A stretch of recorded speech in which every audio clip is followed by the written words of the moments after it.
ಛೋಟಾ ಮುಂಬೈ ಹುಬ್ಬಳ್ಳಿ ಧಾರವಾಡದಲ್ಲಿ ಮತ್ತೆ ಬಿಜೆಪಿ ಪಾರುಪತ್ಯ. ಪಾಲಿಕೆಯಲ್ಲಿ ಮತ್ತೊಮ್ಮೆ ಹಾರಾಡಿದ ಕೇಸರಿ ಧ್ವಜ. Durgamma mayor, Ratnabai deputy mayor. Hubballi ಧಾರವಾಡದಲ್ಲಿ ಮತ್ತೆ ಬಿಜೆಪಿ ಪಾರುಪತ್ಯ. ಪಾಲಿಕೆಯಲ್ಲಿ ಮತ್ತೊಮ್ಮೆ ಹಾರಾಡಿದ ಕೇಸರಿ ಧ್ವಜ. ದುರ್ಗಮ್ಮ ಮೇಯರ್ ಆದ್ರು, ರತ್ನಾಬಾಯಿ ಡೆಪ್ಯೂಟಿ ಮೇಯರ್ ಆದ್ರು, ಉಪಮೇಯರು. 25ನೇ ಅವಧಿಗೆ ನಡೆದಂತಹ ಮೇಯರ್ ಉಪಮೇಯರ್ ಎಲೆಕ್ಷನ್ ಕೈ ಎತ್ತುವ ಮೂಲಕ ಮೇಯರ್ ಉಪಮೇಯರ್ ಆಯ್ಕೆಯಾಯಿತು. 25ನೇ ಅವಧಿಗೆ ನಡೆದಂತಹ ಮೇಯರ್ ಚುನಾವಣೆ ಮತ್ತೆ ಕಮಲ ಪಾಳೆಯ ಜಯ ಸಾಧಿಸಿದೆ. ಕೇಂದ್ರ ಸಚಿವ ಪ್ರಹ್ಲಾದ್ ಜೋಶಿ ಆ ಸಂಭ್ರಮದಲ್ಲಿ ಭಾಗಿಯಾಗಿದ್ದರು. 25ನೇ ಅವಧಿಗೆ ನಡೆದಂತಹ ಮೇಯರ್ ಉಪಮೇಯರ್ ಚುನಾವಣೆ ಕೈ ಎತ್ತುವ ಮೂಲಕ ಮೇಯರ್ ಉಪಮೇಯರ್ ಆಯ್ಕೆಯಾಯಿತು. ಒಟ್ಟಾರೆ ಹುಬ್ಬಳ್ಳಿ ಧಾರವಾಡ ಪಾಲಿಕೆ ಚುನಾವಣೆಯಲ್ಲಿ ಭಾಜಪ ಬಿಜೆಪಿ ಗೆಲುವು ಸಾಧಿಸಿತು. ಸೊ ಈ ಚುನಾವಣೆಯ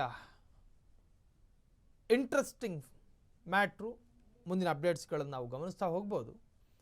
ಹುಬ್ಬಳ್ಳಿ ಧಾರವಾಡ ಮತ್ತೆ ಮೇಯರ್ ಚುನಾವಣೆಯಲ್ಲಿ ಬಿಜೆಪಿ ತೆಕ್ಕೆಗೆ.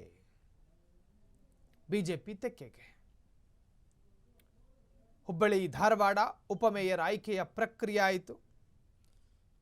ಅದರ ಭಾಗವಾಗಿ ಬಿಜೆಪಿಯಿಂದ ಮೇಯರ್ ಉಪಮೇಯರ್ ಆಯ್ಕೆಯಾದರು. ಇನ್ನು ಅಪ್ಡೇಟ್ಸ್ಗಳತ್ತ ನಾವು ಗಮನ ಹರಿಸೋದಾದರೆ,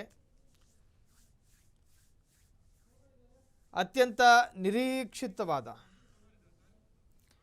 ಈ ಬಗ್ಗೆ ಹೆಚ್ಚಿನ ಡೀಟೇಲ್ಸ್ ಕೊಡೋದಕ್ಕೆ ಹುಬ್ಬಳ್ಳಿಯಿಂದ ನಮ್ಮ ಪ್ರತಿನಿಧಿ ಮಂಜುನಾಥ್ ಫೋನ್ ಸಂಪರ್ಕದಲ್ಲಿದ್ದಾರೆ. ಮಂಜುನಾಥ್, ಎಲ್ಲ ಒಂದು ಕಡೆ 25ನೇ ಅವಧಿಯಲ್ಲೂ ಕೂಡ ಬಿಜೆಪಿ ತನ್ನ ತೆಕ್ಕೆಗೆ ಮೇಯರ್ ಮತ್ತು ಉಪಮೇಯರ್ ಅನ್ನು ಗಿಟ್ಟಿಸಿಕೊಂಡಿರುವಂತಹದ್ದು, ಈ ಬಗ್ಗೆ ಹೆಚ್ಚಿನ ಡೀಟೇಲ್ಸ್ ಕೊಡೋದಾದ್ರೆ ಮಂಜುನಾಥ್. ಶಾಹಿಲ್, ಇವತ್ತು ಏನು ಹುಬ್ಬಳ್ಳಿ ಧಾರವಾಡ ಮಹಾನಗರ ಪಾಲಿಕೆಗೆ ಮೇಯರ್ ಹಾಗೂ ಉಪಮೇಯರ್ ಚುನಾವಣೆ ಕೂಡ ನಡೆದಿರುವಂತದ್ದು.